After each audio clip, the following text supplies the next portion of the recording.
ロキ父殺しの全貌。ロキにエルバフの秘宝を食わせたハラルド、ついにイム様の傀儡と化す。皆さんこんにちは、私はシレンナです。ワンピース第1169話が公開されました。タイトルは一刻も早く死ななくてはです。関東カラー、黒いスーツを着たロックス海賊団。表紙には14人のロックス海賊団のメンバーが登場。虎を撫でているロックス、ニューゲート、リンリン、カイドウ、シキ、ステューシー、グロリオーサ、シュトロイゼン、ジョン、マーロン、オーチョク、ガンズイ、バーベル、そして今日。編集コメント大事件、その前に。まず、場面は14年前へと遡り、場所はエルバフの妖怪。カメラはロジャー海賊団の元ナンバー3、スコッパー・ギャバンの家を映し出す。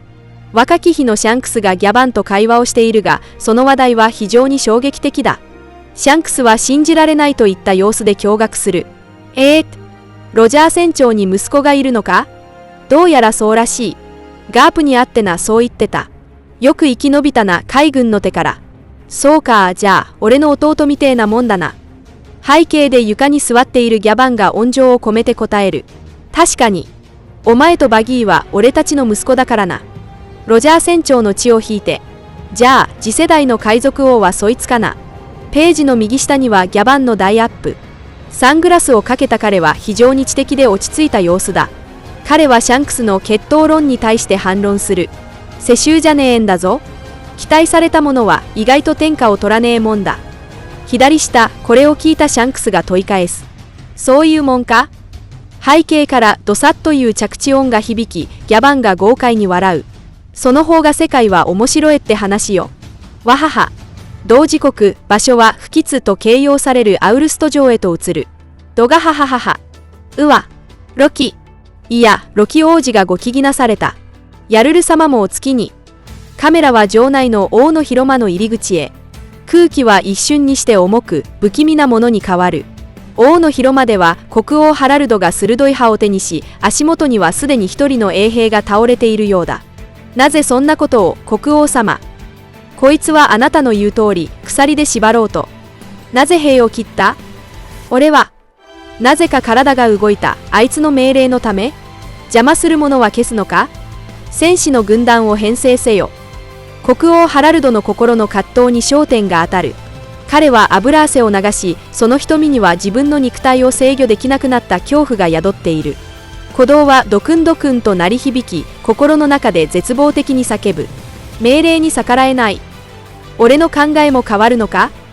あいつの命令によって、これから一生？この先俺が生きてる限り、この国は俺が悪化させていく。この体は有害だ。無駄だった。無駄になるんだ。俺の144年の人生。一刻も早く死ななくては。ハラルドは衛兵たちに告げる。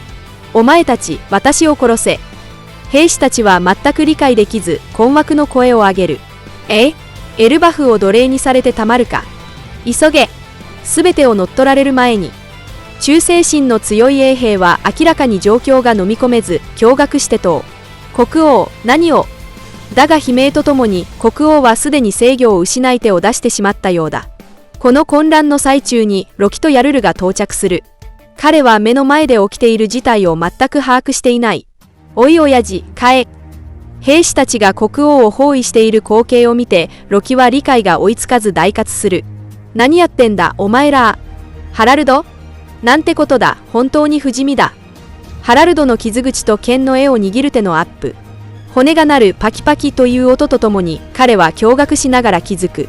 回復していく。理性が肉体の本能に必死に行為、心の中で絶望的に叫ぶ。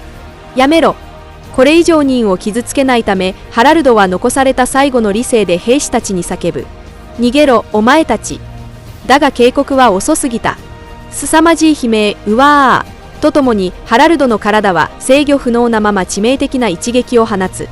ハラルドの剣の一振りで、数人の巨人の兵士たちが瞬時に切り飛ばされる。どうしたら死ねる？助けてくれ。死ぬこともできず、民を虐殺することを強いられる苦痛は死よりもつらい。コマのテーブでは、この光景を目撃したヤルルとロキが完全に呆然としている。つまり、俺とハラルドは聖地にいる恩体と呼ばれるやつと一番浅い契約を結んでる。この1000回威訳だけでも奴の能力圏内では逆らえなくなる。ギャバンはシャンクスの腕を見ながら感嘆する。奇妙な能力だ。だから俺たちは聖地から離れた時に少し話したりしてた。階層の中でハラルドが興奮気味にシャンクスを見つめている。やっぱりそうだろ？赤髪海賊団だよな。ページのテーブ。シャンクスはギャバンの家の床に座り、パイを食べながらハラルドの悲劇的な動機を語り続ける。ハラルドは神の騎士団になれたらエルバフを加盟国にしてもらえるって喜んでたけど、それはこの上の契約を結ぶってことを意味する。何か不都合があるのか？神の騎士団が契約で得るものは人間離れした筋力と不死の体、遠距離の移動手段5防保士の生成能力。その代わりどこにいても音体の命令に背けず、奴の声はどこまでも届く。もし契約すればハラルドは奴らの言いなりになるってことなんだ。そんな状況か、あの強欲なあいつらが人との約束を守るとは俺には思えない。ハラルドは神の騎士団には入るべきじゃ。ページのテーブ。二人の会話の最中、巨大な黒い稲妻か亀裂のようなものがエルバフの空と大地を貫き、凄まじいバリバリという音が鳴り響く。次のページ。目に飛び込んでくるのは最上部の衝撃的な第5マだ。ロキが手を出さざるを得なくなる。彼は巨大な線槌で父が振り下ろした刃を必死に防ぎ、火花が飛び散る。ちょっと待て。親父。一体何に驚きゃいいんだ？それだけ刺されて死んでねえことにか？城の兵士や俺を殺そうとしてることにか？なんだよ、この怪力。ヤルルも剣を抜いて飛び出し、狂った国王に向かって呼び覚まそうと叫ぶ。何があった、ハラルド。正気に戻れ。右下、現場を目撃した衛兵たちがパニックになり、伝令を叫ぶ。衛兵、王の広間へ。王を止めろ。錯乱しておられる。だが左下、駆けつけた事情を知らない兵士たちの反応は全く異なっていた。彼らは争う音を聞き、第一声が、喧嘩？急げ。ロキのやつだな。あの野郎、国王様を救え。瓦礫の山の中でハラルドが地面に横たわり、左右にはヤルルとロキがいる。状況を話せ、ハラルド。何があった？はあはあ、ヤルル様。俺は取り返しのつかないことをした。